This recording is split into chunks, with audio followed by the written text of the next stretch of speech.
Chinese President Xi Jinping said China stands ready to work with Africa to implement 10 partnership action plans to jointly advance modernization. President Xi made the commitment during a keynote speech on Thursday at the opening ceremony of the 2024 Summit of the Forum on China-Africa Cooperation.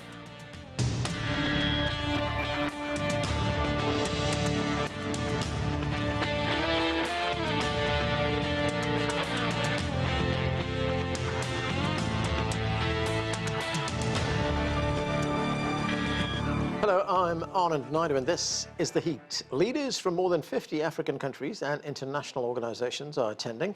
We begin with this report from CGTN's Xian Ziyuan in Beijing.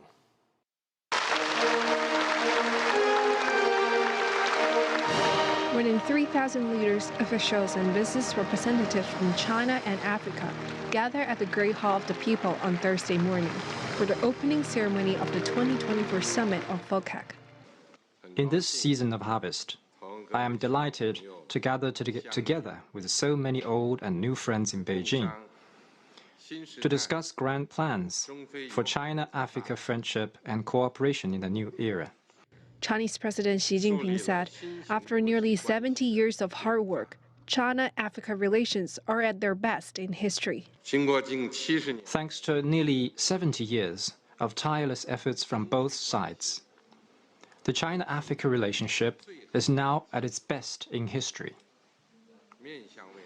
With its future growth in mind, I propose that bilateral relations between China and all African countries having diplomatic ties with China be elevated to the level of strategic relations.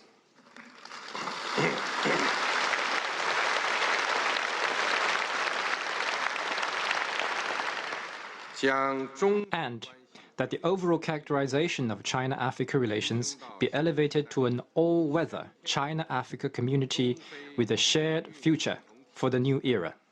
China has been Africa's largest trading partner for 15 consecutive years, and Africa is also China's second-largest overseas contracting projects market. President Xi said the trust and friendship will be sustained with more cooperation. China and Africa account for 1/3 of the world population. Without our modernization, there will be no global modernization.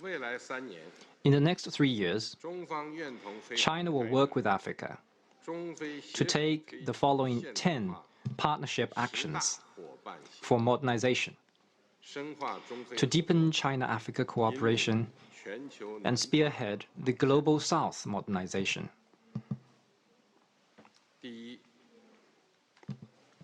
First, the partnership action for mutual learning among civilizations. Second, the partnership action for trade prosperity. Third, the partnership action for industrial chain cooperation. Fourth, the partnership action for connectivity. Fifth, the partnership action for development cooperation. Sixth, the partnership action for health. Seventh, the partnership action for agriculture and livelihoods. Eighth, the partnership action for people-to-people exchanges. Ninth, the partnership action for green development. 10th, the partnership action for common security. President Xi said the dream of modernization pursued by China and Africa will surely set off a wave of modernization in the Global South. China and Africa's joint pursuit of modernization will set off a wave of modernization in the Global South and open a new chapter in our drive for a community with a shared future for mankind.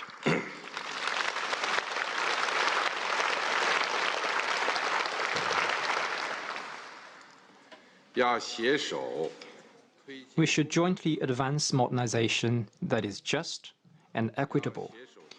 We should jointly advance modernization that is open and win-win. We should jointly advance modernization that puts the people first. We should jointly advance modernization featuring diversity and inclusiveness. We should jointly advance modernization that is eco-friendly.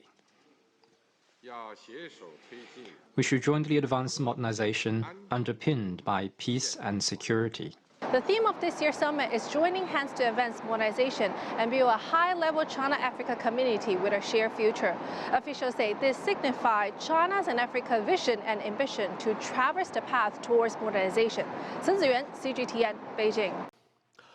For more on China-Africa cooperation, let's bring in our panel. Joining us from Washington, D.C., Abdullahi Boru Halakhe is an Africa security and policy analyst. Also with us from Beijing, David Monyae is an associate professor of political science and international relations and director of the Center for Africa-China Studies at the University of Johannesburg. Gong is a professor of economics at the University of International Business and Economics in Beijing, and Wenping is a senior research fellow with the Institute of West Asian and African Studies at the Chinese Academy of Social Sciences. She too joins us from Beijing. Thanks everyone for being with us. Wenping, let me start with you. President Xi's keynote address to the forum outlined a series of measures for jointly advancing modernization. It's described as the new blueprint for China-Africa relations. What were your main takeaways from the address and how it maps the way ahead for this relationship? Well, I have been listening all those speech during the opening ceremony in this morning, Beijing time. Actually, I was quite impressed by Xi Jinping's, the new definition about China-Africa relation now, because he said now China's relation with all African countries now have been upgraded to the strategic level. Yeah, no matter how big, how small, how strong, how weak those African countries. So all now has been upgraded to strategic level. Secondly, now the definition for China-Africa relation has been called, the all-weather, this China-African shared community and in the new era. So this all-weather, this is a new word, has been put in front of the China-Africa shared community. To my understanding, I think nowadays, because China-Africa relation also has been facing a lot of challenge, and given the big international setup, also now facing great uncertainty, like a big power competition also is on the rise. So you see the diplomatically, politically, economically, and even in the past 3 years also, we have been also gone through this public health, this challenge like COVID-19. So given those, the challenges lying ahead, that's why we want to make sure that China-Africa relationship cannot be, change cannot be like up and down that much. So it should be stable and then always in a good relationship. So that's why I called all weathers this good relationship. David Monyae, President Xi said there can be no global modernization without the modernization of China and Africa. The Chinese leader has proposed 10 action plans to be implemented over the next 3 years. How are these plans being received by African leaders? Well, it's quite exciting on the African continent that in an environment with a global economic depression ongoing for a while, as well as facing a post-COVID-19 environment, the relationship between Africa and China is growing, has reached maturity, particularly with this forum. Both parties appear assertive, more relaxed, and a great deal of trust between the two parties. For Africans, I think they're excited because the opening of Chinese markets with more than 400 million middle class, I think it will give opportunity. And the 10 plan, it cut across a number of other issues. dealing with issues of security, training, issues of governance, something that most Africans would like to learn from China, as well as the small and beautiful moving from mega project into a connectivity in which science and technology will play a key role, which is in line with President Xi Jinping's new quality productive forces. Right, and David, as I said, this is 10 plans which will be implemented over the next 3 years. What do you see as the major challenges ahead? There are challenges due to the crisis at a global level. Both China and Africa confront a lot of hurdles with disagreements with other parties, particularly those in the West, within multilateral trading system, in a number of issues where we seem not to share same position. I think for Africans, and indeed supported by China, the need to open up that system, particularly the United Nations, ensure that there is democratization of that system, equality before all, and avoid your post-1945 U.S. Western world-led world order. Abdullahi, one of those 10 plans, deals with the issue of security, and there are some African countries that have been facing considerable security challenges over the past 4 years. We have countries in West and Central Africa that have experienced something like 10 coup attempts over the last 4 years. President Xi wants a global security initiative to promote high-quality development as well as security interactions. What did you make of the president's prescriptions to ensure a more sustainable security architecture and structure for Africa? I think he couldn't have put it better, because he tied security to development. Because a lot of the time there is a tendency to containerize this, or this is development, or this is security. When in reality, if you peel some of the layers, the underlying drivers of a lot of conflict is lack of or diminishing or denial of economic development. And this couldn't come at a better time, because right now the UN peacekeeping operation is in the back foot, particularly some of the largest peacekeeping operations on the continent. Some are winding down, some like the one in the DRC, which is the largest UN peacekeeping mission, $1 billion per year, and it's not achieved its result. Rethinking peace and security, which are the key ingredients for all other development plans. If you do not have a peace and security, or some of the countries are not secure, you can pour all the development, especially large-scale infrastructure projects, it won't achieve its goal. So it is a way of recasting development and security as two sides of the same coin rather than as separate. Right, and Abdullahi, talking of cooperation, President Xi also met with the United Nations Secretary General, Antonio Guterres, in Beijing.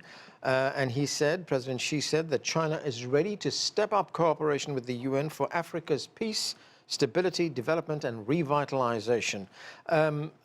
China is already deeply involved in many of the security efforts in Africa. How do you see that expand? It is a new beginning. All right. You already saw China and with a couple of other African countries, including Tanzania, over the last couple of weeks, doing some security simulations. China, again, let's not forget, it is the single largest contributor to peacekeeping operation, has more personnel in peacekeeping operation on the continent. When you consider some of the largest peacekeeping operations on the continent, so for Xi to come out and say we are going to work with the UN, that is a positive development. The only counter argument to that is we have a UN, especially at the Security Council, that is deadlocked. For instance, African countries are slightly under 30% of the UN membership, but they don't have the UN Security Council permanent membership, similar to other countries, including India. If you combine the population of India and Africa, that's almost a significant chunk of the world that is not represented in a body that is supposed to be providing world peace and security. So Xi is saying that they are taking, a very forward-leaning posture can only be positive for the African continent. John Gong, let's talk about the trade and economic relationship. Well, China, of course, is Africa's largest trading partner. In fact, in 2023, China-Africa trade volume, that's a total amount of trade, reached a record high of $282 billion. And President Xi has said during this forum that China will now open up its markets even further unilaterally. China will do that unilaterally. And then there are 33 least developed countries which will enjoy zero tariffs on Chinese products. So what kind of impact do you see this having on two-way trade and on development? Well, first, let me point to the most important thing, in my view, in his speech that resonates very well with that very large audience in that very large hall. That is the total amount China committed to in the next 3 years, totaling about $50 billion. 30 billion of which is going to be spent on infrastructures and 20 billion on something else. That's a fairly large amount. It's particularly so amidst the backdrop of sort of a slowing down of China's economy. I think a lot of the African leaders go into their summits with some concern about whether China is going to continue the momentum of cooperation with Africa as before, even with China's economy is facing a fair amount of difficulties. But what we are seeing is that China's commitment to Africa is unwavering. As a matter of fact, that $50 billion is $10 billion more than what President Xi announced in the last FOCAC summit in Johannesburg about 3 years ago. So I think that speaks volume about the nature of cooperation between the two sides.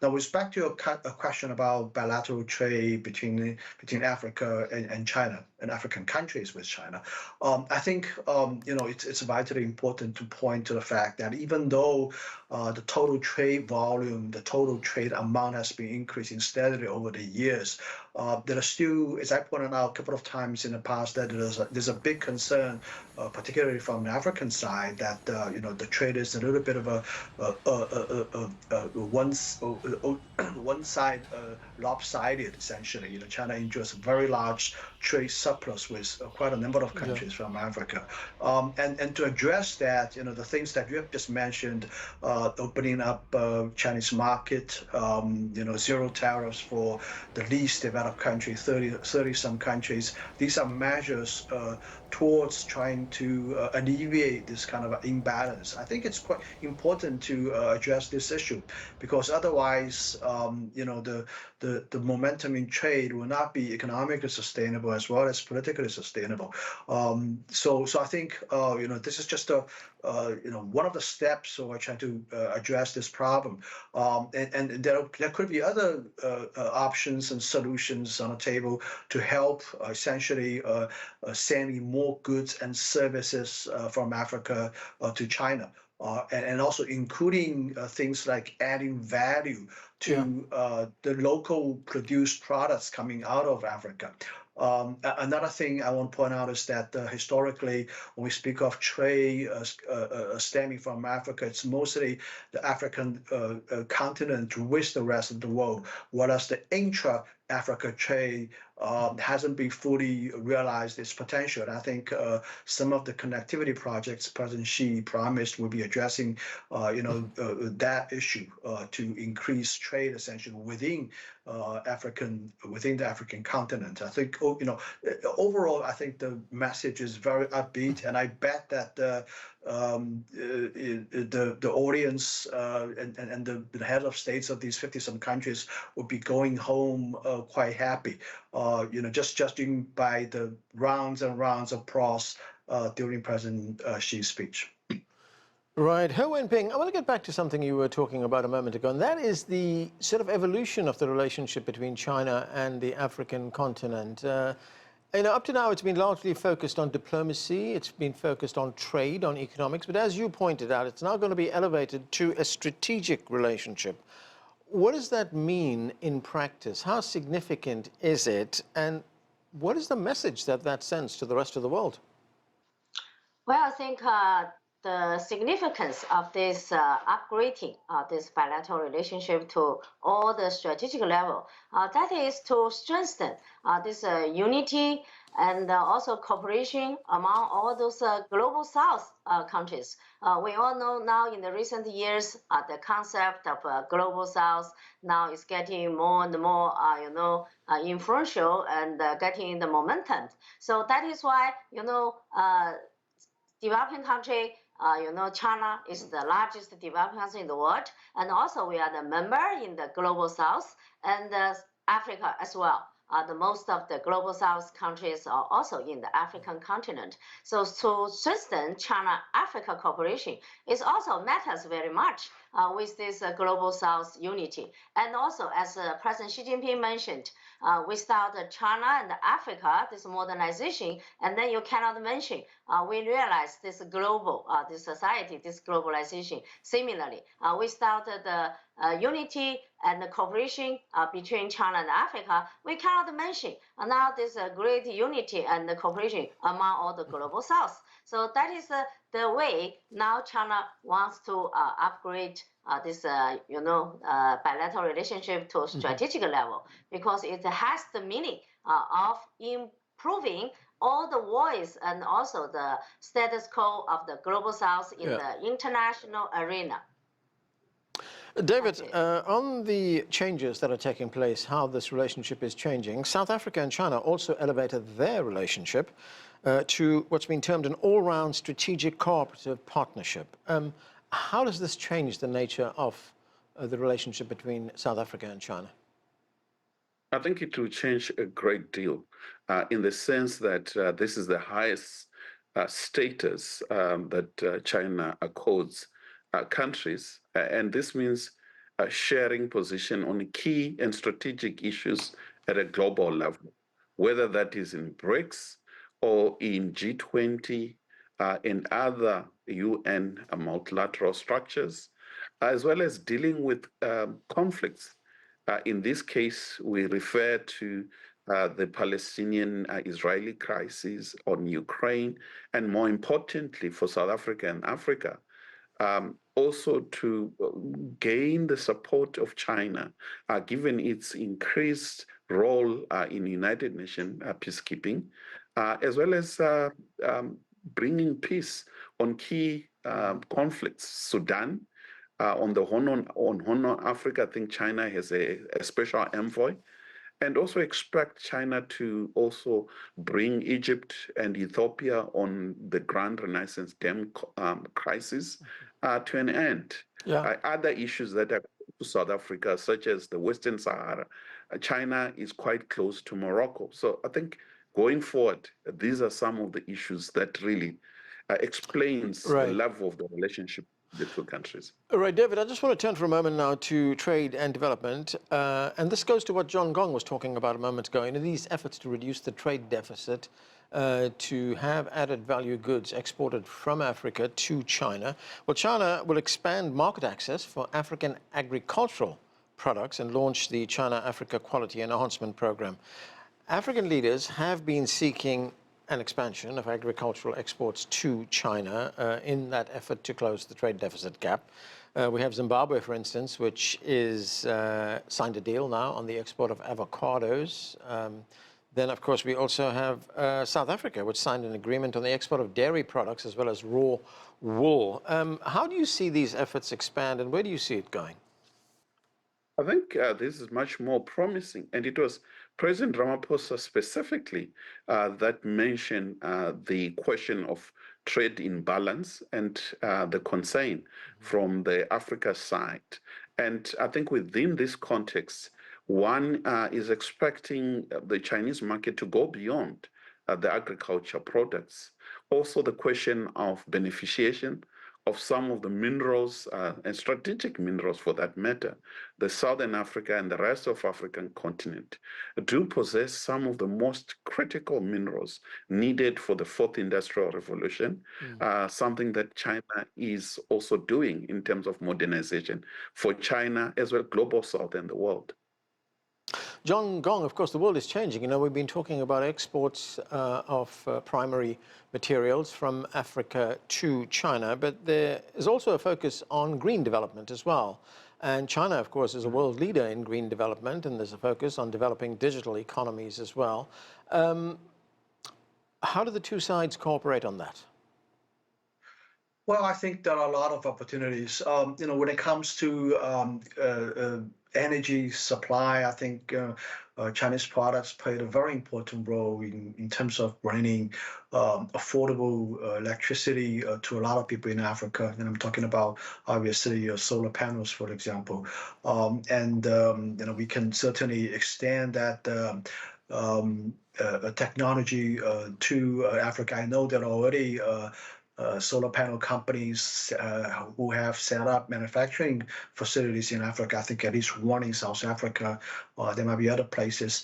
You know, these are very good examples of how you know, Chinese technologies, very good, beautiful, and affordable technologies, can make a difference in Africa in terms of bringing, you know, enabling technologies, enabling basic facilities to people, as well as actually enhancing the technological capabilities of African countries. I think you know, probably the most welcome word among African politicians is industrialization, right?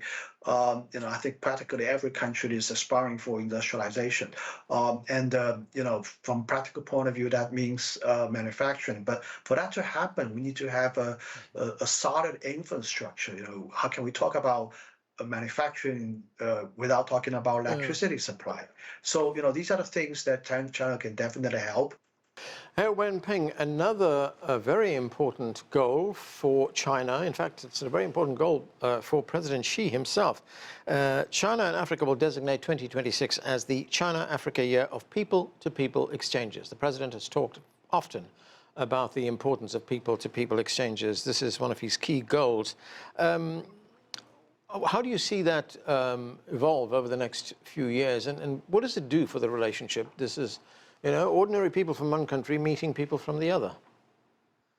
Yes, I think the people-to-people communication is a very important component of this all-round of China-Africa cooperation, because it can strengthen the communication with each other, getting to know each other, share the different culture, and gradually even appreciate you know, each other's culture, and then we develop our culture also forward. And also it can collected public support for all those like economic cooperation projects and all kinds of those 10 action plans. By the way, I think the recency in 2026, you mean at least have 2 years to go. So that will make full use of this 2 years time to fully mobilize all kinds of the, you know, different background people, all walks of people, like youth people, women's, and also like our academic people, and then to contact each other to work out what kind of communication this activity we can organize. For example, Chinese tourists also now traveling to Africa, and the students and back and forth. We offer a lot of scholarship for African students come over to China. And also African scholar, Chinese scholar, we make a joint workshop and do the joint research. And by the way, those artists and also movie makers, those directors, now they also make plan to make some, you know, the movie to show what's going on, Chinese in Africa or Africans in China. So those kind of even documentary movie or like action movie, all kinds of things. Now there's contributing about this people-to-people communication. Right, cultural exchanges, very important. But that's where we are going to have to leave it. Thank you to all of you for being with us. And that's it for this edition of The Heat. I'm Anand Naidu in Washington, D.C.